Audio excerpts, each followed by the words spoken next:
নমস্কার, কৃষ্ণা হালদারের চ্যানেলে সকল বন্ধুদের স্বাগত জানাই। বন্ধুরা, আজকের একটি মজাদার রেসিপি নিয়ে হাজির হয়েছি, যেটি হলো পিৎজা। আপনারা ভাবছেন এটা আবার কি পিৎজা? এটা হ্যাঁ বন্ধুরা, এটা হলো বাচ্চারা হঠাৎ করে হয়তো পিৎজা খেতে বায়না করলো, তখন বাড়িতে থাকা উপকরণ দিয়ে এইভাবে চটজলদি বাচ্চাদের খুশি করে দিন। তাছাড়া এটি একটি হেলদি রেসিপি, বাচ্চাদের স্বাস্থ্যের দিকের কথা ভেবে এই রেসিপিটা বানানো হয়েছে। বন্ধুরা, একটু লক্ষ্য করে দেখুন কতগুলো সবজি আছে এর মধ্যে। এছাড়া আরও কি কি উপকরণ দিয়ে রেসিপিটি বানিয়েছি চলুন দেখে নেওয়া যাক। স্কিপ না করে পুরো ভিডিওটা স্টেপ বাই স্টেপ দেখে নিন কীভাবে বানিয়েছি। প্রথমে ওভেনে একটি প্যান বসিয়ে দিলাম আর দিয়ে ওর মধ্যে দিয়ে দিচ্ছি 2 কাপ জল। জলটা গরম হয়ে গেলে এবার এর মধ্যে দিয়ে দিচ্ছি 2টি ম্যাগি প্যাকেট কেটে দিয়ে দিলাম, একটি প্রথমে আর একটি দিয়ে দিলাম। হাতার সাহায্যে একটু নেড়ে চেড়ে দিলাম।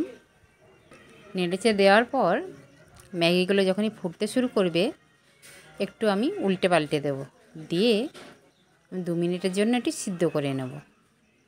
জাস্ট 2 মিনিটের জন্য, ম্যাগি হতে 2 মিনিটই সময় লাগে। ফিরে এলাম 2 মিনিট পরে। এবার ফ্লেমটা অফ করে দেব, দিয়ে ম্যাগিগুলো আমি অন্য একটি পাত্রে আমি তুলে নেব, নিয়ে আমি জল ঝরিয়ে নেব। এবার এখানে একটি বোল নিয়েছি আর নিয়ে নিচ্ছি 2টি ডিম। ডিম 2টি ভেঙে নেব। আপনারা যদি একটু পরিমাণে বড় বানাতে চান তাহলে আরও একটি ম্যাগি আর একটি ডিম বাড়িয়ে দিতে পারেন। এবার ডিম 2টিকে ভালো করে আমি ফেটিয়ে নেব কাঁটা চামচের সাহায্যে। ডিম 2টি ভালো করে ফেটানো হয়ে গেছে। এবারে এর মধ্যে দিয়ে দেবো সেই ম্যাগিটা, দিয়ে আবারও কাঁটা চামচের সাহায্যে ডিমের সাথে আমি ম্যাগিটা ভালো করে মিশিয়ে নেব। মিশিয়ে নিয়ে এবার এর মধ্যে দিয়ে দেবো আমি পেঁয়াজ পাতা। পেঁয়াজ পাতাগুলো আমি কুচি কুচি কেটে নিয়েছি। আর দিয়ে দিচ্ছি 2টি কাঁচা লঙ্কা কুচি কুচি করে কেটে দিয়ে দিলাম। আর দিয়ে দিলাম লবণ পরিমাণ মতো, ও দিয়ে দিচ্ছি ম্যাগি মশলা। আরও যদি সবজি অ্যাড করতে চান, গাজর, বিনস, ওগুলো একটু ভেজে নিয়ে এর মধ্যে দিয়ে দেবেন। বন্ধুরা, আপনারা যখন বাচ্চাদের জন্য বানাবেন তখন কাঁচা লঙ্কাটা বাদ দিয়ে মরিচের গুঁড়ো ব্যবহার করবেন। এবার সমস্ত উপকরণ ম্যাগির সাথে ভালো করে মিশিয়ে নেব, যাতে ম্যাগি মশলা ও লবণটা ম্যাগির মধ্যে ভালো করে সব জায়গাতে মিশে যায়। ভালো করে মিশিয়ে নেওয়া হয়ে গেছে। এবার আমি পিৎজাটা বানাতে চলে যাব বন্ধুরা। তার জন্য এখানে আমি গ্যাসের উপর একটি ফ্রাই প্যান বসিয়ে দিলাম। প্যানটা গরম হয়ে গেলে এর মধ্যে দিয়ে দিচ্ছি 2 চামচ রিফাইন্ড অয়েল। রিফাইন্ড অয়েলটা দিয়ে ভালো করে আমি প্যানের মধ্যে স্প্রেড করে দিলাম। বন্ধুরা, ফ্রাই প্যানটা কিন্তু আমি খুব ভালো করে গরম করে নিয়েছি। নিয়ে এবারে দিয়ে দিচ্ছি এই ম্যাগির মিশ্রণটা। ম্যাগির মিশ্রণটা আমি ঢেলে দিলাম প্যানের মধ্যে, দিয়ে আমি একটি হাতার সাহায্যে ভালো করে প্যানের মধ্যে স্প্রেড করে দেব। পিৎজার আকার দিয়ে দেব, দিয়ে এবারে ঢেকে দেব 2 থেকে 3 মিনিটের জন্য। একদম ফ্লেমটা লোতে রাখতে হবে। 2 থেকে 3 মিনিটের পরে আমি ফিরে এলাম, ঢাকনাটা খুলে নিচ্ছি। এইবার হাতের সাহায্যে আমি সাইডটা ছাড়িয়ে দেখে নেব ছেড়ে আসছে কি। দেখুন একদম সম্পূর্ণ ছেড়ে যাচ্ছে, একটু লেগে নেই প্যানে। এই পর্যায়ে আমি এটাকে একটি প্লেটে তুলে নেব। হাতা দিয়ে তুলবো না, ভেঙে যেতে পারে, সেই জন্য আমি প্লেটে ঢেলে নেব। কিভাবে আমি ঢালছি দেখে নিন। বন্ধুরা, আমার রেসিপিটা এখানে কমপ্লিট হয়নি, আপনারা স্টপ করে দেবেন না, দেখতে দেখুন এখন একটি স্টেপ বাকি আছে। তো আবার আমি প্যানটাকে আমি ওভেনে বসিয়ে দিলাম, আর তেল দেবার প্রয়োজন নেই। এবারে আমি প্লেটটা উপর করে ম্যাগিটা আবার আমি প্যানের ওপর দিয়ে দিলাম, সাইডটা চেঞ্জ করে দিলাম, অপর সাইডটা হতে থাক। ফ্লেমটা কিন্তু একদম লোতে রাখতে হবে। এইবার আমি উপর থেকে দিয়ে দিচ্ছি টমেটো সস। আপনাদের কাছে যদি পিৎজা সস থাকে পিৎজা সসটাও দিতে পারেন, আমার কাছে আপাতত নেই, আমি টমেটো সসটা দিয়ে দিলাম। এইবার আমি কিছু সবজি নিয়েছি, তার মধ্যে ক্যাপসিকাম, টমেটো ও পেঁয়াজ কুচি। প্রথমে আমি টমেটোগুলো সাজিয়ে নিচ্ছি। টমেটোর খোসাগুলো নিয়েছি, বীজগুলো বাদ দিয়েছি, দিয়ে লম্বা করে কেটে নিয়েছি।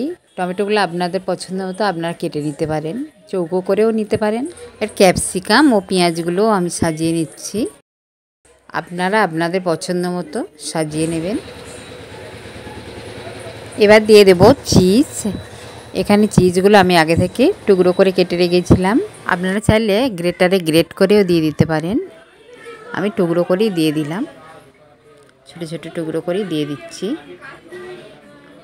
যেভাবে দিতে পারেন টুকরো করে দিতে পারেন, গ্রেটারও গ্রেট করেও দিতে পারেন। চিজগুলো আমি একে একে সাজিয়ে নিলাম, নিয়ে উপর থেকে আমি ঢাকনা দিয়ে দেব। ঢেকে দিলাম আবারও 2-3 মিনিটের জন্য। 2 থেকে 3 মিনিট পর আবার ফিরে এলাম।